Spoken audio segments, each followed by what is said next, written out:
Hello दोस्तों, मैं हूं अंजुलेश पटेल और आपके अपने विमान एकेडमी में स्वागत है।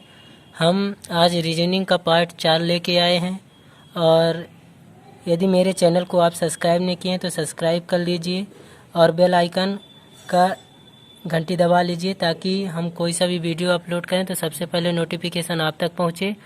और चलिए हम देखते हैं टाइप 4। यदि मेरे वीडियो का पहला, दूसरा, तीसरा पार्ट नहीं देखे तो आप नीचे लिंक दिया है, जाकर देख सकते हैं। तो देखिए, हम सवाल हल करते हैं कि 10 जनवरी 2010 को शनिवार है तो 15 मार्च 2015 को कौन सा दिन होगा। तो अभी तक हम पढ़े थे कि महीना चेंज होता था कि 10 जनवरी को मान लो शनिवार है तो 15 अगस्त को कौन सा दिन होगा। इस प्रकार के हम सवाल पढ़े थे। अब इसमें सीधे उसमें महीना चेंज होता था, इसमें सन चेंज है। तो देखिए, इसको हल करने के लिए 2010 आपका लीप वर्ष है कि नहीं। 10 4 से कटेगा, नहीं कटेगा, इसलिए लीप वर्ष नहीं है, समान वर्ष है। समान वर्ष में कितने दिन होते हैं? 365 दिन होते हैं। तो ये 2010 वाले में 10 जनवरी तक का बात किया, इसलिए 10 इसमें हमको घटा देना है। घटाने के बाद कितना आएगा? 355। आपको ये ध्यान देना है कि 7 दिन बाद डे का रिपीटेशन होता है, इसलिए 7 का भाग देने पर शेषफल कितना आएगा? 5। तो आपको 5 लिखना। 2011 देखो, 2011 4 से नहीं कटेगा, वो भी 365 दिन का होगा, इसलिए इसका शेषफल भी कितना आएगा? 1 आएगा 7 से भाग देने पर। 2012 देख लो, 2012 4 से भाग देने पर पूरी तरह से कट जाएगा, इसलिए यह लीप वर्ष होगा और लीप वर्ष में 366 दिन होते हैं। 366 में 7 का भाग देने पर 2 शेषफल आएगा, इसलिए यहाँ 2 लिखा गया। 2014 देख लो,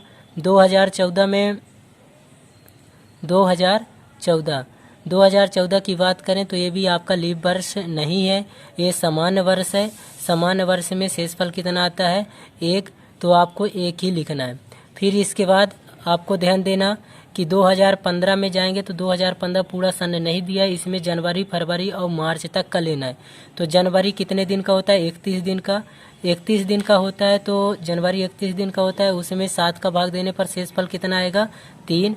इसी प्रकार फरवरी, आप सन देख के बता सकते हैं कि वो लीप वर्ष है, 28 दिन का फरवरी है कि 29 दिन का। 15 है, 15 4 से नहीं कटेगा, इसलिए यह कौन सा है? समान वर्ष है। तो समान वर्ष में फरवरी कितने दिन का? 28। तो 7 चौको 28। फरवरी में यदि 7 का भाग देंगे, 28 दिन का होता है, 0 शेषफल आएगा। मार्च में 15 तारीख तक लेना, तो 7 का भाग देंगे, 7 दूनी 14, शेषफल कितना आएगा? 1। अब 7 का भाग दे देंगे तो ऐसे ही दे सकते हो कि 5 2 7 कट जाएगा, 7 से 7, 1 2 3 4, 4 3 7 कटने के बाद शेषफल क्या आएगा? 0। तो आपको ध्यान देना है कि इसमें आगे का पूछा है, तो दिया हुआ क्या दिन है? शनिवार दिन दिया है, इसमें आगे का पूछा है इसलिए 0 जोड़ना है। यदि पीछे का पूछता तो हम घटाते। तो शनिवार के आगे 0 जोड़ेंगे तो क्या प्राप्त होगा? शनिवार। यानी कहा जाए कि 10 जनवरी 2010 को यदि शनिवार है तो 15 मार्च 2015 को शनिवार ही होगा। चलिए और हम देखते हैं अब दूसरा प्रश्न देख लेते हैं कि यदि 17 दिसंबर 1982 को शनिवार है वो, तो 22 दिसंबर 1984 को कौन सा दिन होगा या क्या दिन होगा। तो हम देखते हैं कि 17 दिसंबर कहाँ से? 1982। तो इसी प्रकार चलेगा 17 दिसंबर 1983। इसी प्रकार चलेगा 17 दिसंबर 1984। यहाँ तक जाना 1982 से 1984 तक। 1984। अब देख लेते हैं कि 82 के बाद 83, आगे वाला ध्यान देना कि 83 4 से कटेगा, नहीं कटेगा, इसलिए यह कौन सा वर्ष होगा? समान वर्ष। समान वर्ष में 365 दिन होते हैं। 83 से 84 में आओगे, 83 से 84 में आओगे तो इसमें ध्यान देना कि ये 4 से कट जाएगा 84, तो ये कौन सा वर्ष होगा? लीप वर्ष। लीप वर्ष में 366 दिन होते हैं। आपको पता है कि समान वर्ष में 7 का भाग देने पर शेषफल 1 आता है, यानी रिमाइंडर, और लीप वर्ष में 7 का भाग देने पर शेषफल कितना आता है? 2 आता है। तो 1 और 2 को जोड़ोगे कितना आएगा? 3। आपको ये समझ में आ गया होगा कि 17 दिसंबर 1982 से 17 दिसंबर 1944 तक में टोटल उसको हल करने पर कितना प्राप्त हुआ? 3। अब यहाँ देखिए 84 कहाँ तक याद करना? 22 दिसंबर। तो इनको हल करने पर टोटल कितना है 17 दिसंबर तक 3, और इधर शेष कितना दिन बचा 5। 17 तक ले लिए थे, 17 5 22, तो 5 आया। अब इनमें भी 7 का भाग दे दो, 5 3 8, 8/7, शेषफल कितना आएगा 1। आगे का पूछा है तो 17 दिसंबर 1982 को शनिवार था, शनिवार, तो इसमें एक जोड़ दो तो कौन सा दिन प्राप्त हो जाएगा, रविवार। तो ये प्रश्न आपको समझ में आया होगा। इसी प्रकार और बहुत सारे प्रश्न इसी से रिलेटेड बन सकते हैं। तो सबको ऐसे ही हल करना है कि शुरू को पकड़ना, लास्ट तक चले जाना। यहाँ चाहे 1990 होता तो हम इसी प्रकार हल करते जाते, और हम ट्रिक के माध्यम से बना भी सकते हैं। आइए अब हम टाइप 5 पढ़ते हैं। टाइप 5 में क्या है कि यदि 1 जुलाई 1977 को शुक्रवार का दिन था, 1 जुलाई 1977 को शुक्रवार का दिन था, तो 1 जुलाई 1970 को कौन सा दिन होगा या था। इसमें था की बात किया है दोनों जगह कि 1 जुलाई 1977 को शुक्रवार का दिन था, तो 1 जुलाई 1970 को कौन सा दिन होगा। तो आप जैसे अभी टाइप 4 में पढ़े हैं उसी प्रकार इसको भी बनाना शुरू कर दिए होंगे। तो आप बना भी सकते हैं कि 1 जुलाई, आपको ध्यान देना है कि पीछे से हल करना है। यानी इसमें क्या किया, आगे का दे दिया है तो पीछे का पूछा है, और टाइप 4 में पीछे का दे दिया था तो आगे का पूछा था। तो हमें हल उसी प्रकार करना, जैसे 1 जुलाई 1970, 1970 से कहाँ तक जाना है, 1977 तक, तो 71, 1972, 1973, 1974, 1975, 1976, 1976, 1977। इस प्रकार आप लिख लेंगे 1 जुलाई JULY, ऐसे चलता रहेगा ये 1 जुलाई। अब इसमें आपको ये ध्यान देना है कि कौन सा लीप वर्ष है, कौन सा सामान्य वर्ष है, ये आपको ध्यान देना। तो इसमें ध्यान देने वाली बात ये है कि इसके आगे वाला देखिए 1970 से 1971, 71 क्या 4 से कट जाएगा, नहीं कटेगा, इसलिए सामान्य वर्ष होगा। सामान्य वर्ष है तो ये कितने दिन का होगा, 365। 365 में 7 का भाग देंगे, कितना आएगा, शेषफल 1 आएगा। 72 वाला देखो, 71 के बाद 72 में जाओगे, 72 4 से कट जाएगा, 4 एकम 4, 3 शेषफल आएगा, 8 चौको 32, 4 8 32, ये भी कट जाएगा। तो ये कितने दिन का होगा, 366। तो इसमें रिमाइंडर कितना आएगा, 2। 73 देखो कटेगा, 72 के बाद 73, ये नहीं कटेगा, तो ये 365 दिन का होगा, यानी इसका शेषफल कितना आएगा, 1।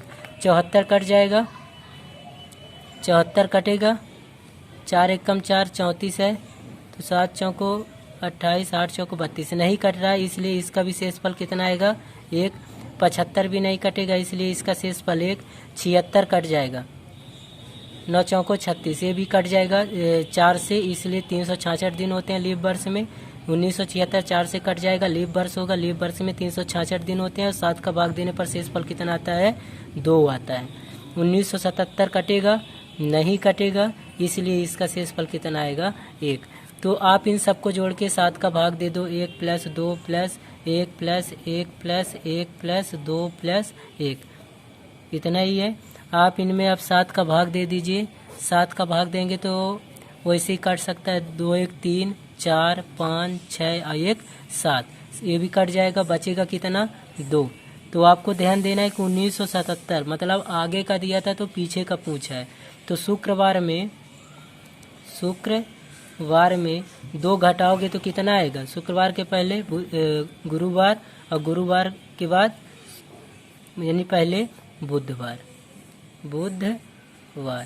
तो आप बता सकते हैं कि 1 जुलाई 1977 को शुक्रवार का दिन था, तो 1 जुलाई 1970 को बुधवार होगा। ये देखिए टाइप 6 हम 5 तक पढ़ लेते। टाइप 6 में देखते हैं कि यदि फरवरी 2012 का अंतिम दिन बुधवार था, तो फरवरी 2011 का अंतिम दिन क्या था।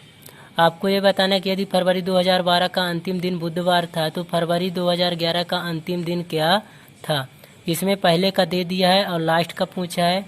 तो आपको पता है कि यदि फरवरी 2012 का अंतिम दिन, यदि फरवरी 2012 का अंतिम दिन बुधवार था तो इसको कैसे निकालेंगे। हम लास्ट वाले से देखते हैं कि 31 दिसंबर का दिसंबर कितने दिन का 31 का होता है, तो 31 दिसंबर 2000 हम 11 ले लेते हैं। 2011 के बाद 31 दिसंबर कहाँ तक जाएंगे, 2012। तो आपको ये ध्यान देना कि 2012 11 से 12 तक आने में 12 पूरी तरह कट जाएगा, तो एक 4 से कट जाएगा तो लीप वर्ष होगा 366। और इसमें 7 का भाग देने पर शेषफल कितना आता है, 2 आता है। शेषफल कितना आता है, 2 आता है। तो फरवरी 2012 का अंतिम दिन यानी वो दिसंबर की बात कर रहा है। किसकी बात कर रहा है, दिसंबर का। 2012 के दिसंबर का दिन बुधवार था। तो इसमें हल करने पर कितना आया, 2। आगे का दे के पीछे का पूछा है, इसलिए इसमें हम घटाते हैं। तो बुधवार में 2 घटाएंगे तो क्या आएगा, सोमवार। ये सोमवार आपका आंसर। चलिए अगला प्रश्न देखते हैं कि 5 मई शनिवार है। 5 मई को क्या है, मान लो शनिवार है, तो 17 नवंबर को कौन सा दिन होगा। 5 मई को शनिवार है तो 17 नवंबर को कौन सा दिन होगा। ये वाला प्रश्न आप पढ़ चुके हो ऐसे ही, तो आप इसको बनाना शुरू करिए वीडियो को रोक करके। और चलिए हम ही बता देते हैं कि 5 मई को शनिवार है। मई कितने दिन का होता है, 31 दिन का होता है। इसमें से 5 का हमको पता है, तो इसमें से 31 में 5 घटाओगे कितना आएगा, 26। अब 26 में 7 का भाग देंगे तो शेषफल कितना आएगा, 5। फिर मई के बाद क्या आता है, मई के बाद क्या आएगा, जून कितने दिन का होता है, 30 दिन का होता है। तो 30 में जब 7 का भाग देंगे तो कितना आता है, शेषफल 2 आता है। इसलिए हम क्या लिखेंगे यहाँ, 2। इसी प्रकार जून के बाद जुलाई कितने दिन का, 31 में शेषफल कितना आता है, 3। इसी प्रकार जुलाई के बाद अगस्त में कितने, अगस्त 31 दिन का होता है, तो इसका शेषफल कितना आएगा, 3 आएगा। अगस्त के बाद सितंबर कितने दिन का होता है, 30, तो इसका शेषफल 2। अक्टूबर कितने दिन का होता है, 31, तो इसका शेषफल 3। इसी प्रकार नवंबर, 17 नवंबर तक की बात किया है, तो 17 में 7 का भाग देंगे, 7 दूनी 14, शेषफल कितना आएगा, 3। अब भागे 7 कर दो तो 5 दूई 7, 3 दूना 6, 3 त्रिकाई 9, 3 चौको 12 और 2 14, तो 7 दूनी 14 और 7 से कम 7, ये सब कट जाएंगे। शेषफल कितना आएगा, 0। जोड़ क्या वैसे भी भाग दे सकते हो या वैसे ही जोड़ के काट सकते थे। तो शेषफल क्या आया, 0। तो 5 मई को शनिवार है तो 17 नवंबर को कौन सा दिन होगा, यानी शनिवार में 0 जोड़ोगे, आगे का पूछा है तो जोड़ोगे, तो वही आपको शनिवार प्राप्त होगा। एक प्रश्न और देख लेते हैं। 17 मई को शनिवार है तो 17 नवंबर को कौन सा दिन होगा। 17 मई को शनिवार है तो 17 नवंबर को कौन सा दिन होगा। अब उसी प्रकार प्रश्न है कि मई में कितने दिन होते हैं, 31 में 17 घटा दो तो कितना बचेगा, 14, और 7 का भाग देंगे तो शेषफल कितना आएगा, 0।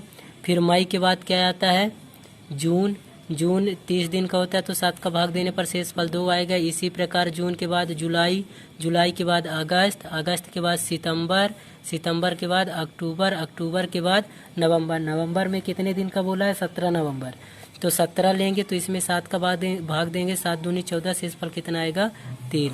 और भागे क्या कर देंगे, 7, इसको काटो, 3 दूना 6, त्रिकाई 9, 3 चौको 12, 12 दूई 14 कट जाएगा। शेषफल कितना आएगा, 2। शेषफल 2 आया तो आपको ध्यान देना, आगे का पूछा है, मई का दिया है तो नवंबर का पूछा है, यानी शनिवार में 2 जोड़ोगे तो कितना आएगा, रविवार और सोमवार।